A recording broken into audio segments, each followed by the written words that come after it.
Conspicuous by its absence, 2020 has seen no news on Elden Ring at all. One of the most hotly anticipated games really does seem like it's simply coming when it's ready.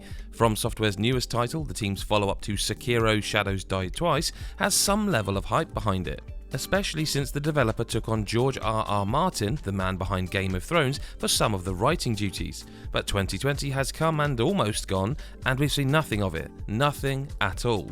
And there are two ways to look at this, of course, since publisher Bandai Namco have had a phenomenal year full of titles like Cyberpunk 2077, the Dark Pictures anthology Little Hope, Dragon Ball Kakarot, Project Cars 3, and just a lot more games.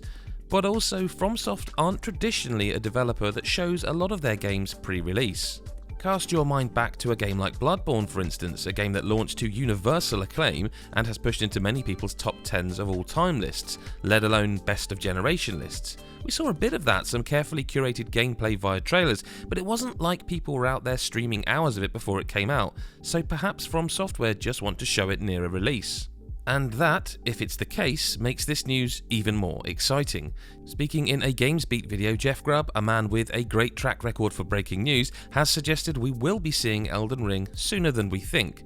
The suggestion isn't one that we'll get news in days or even weeks, so don't get too excited, but more that it seems like a few months, so early in 2021 perhaps. The game was announced at Microsoft's E3 conference in 2019, and even Phil Spencer has said he's played the game, but nobody has really said a word about this one, and fans are desperate given that hopes were it would be released in 2020 to begin with. Perhaps it's making a full shift to next-gen and PC, or perhaps not. If Jeff Grubb is to be believed, and he usually is, we'll find out early next year, thank God. For more on Elden Ring and everything in gaming, head to NME.com.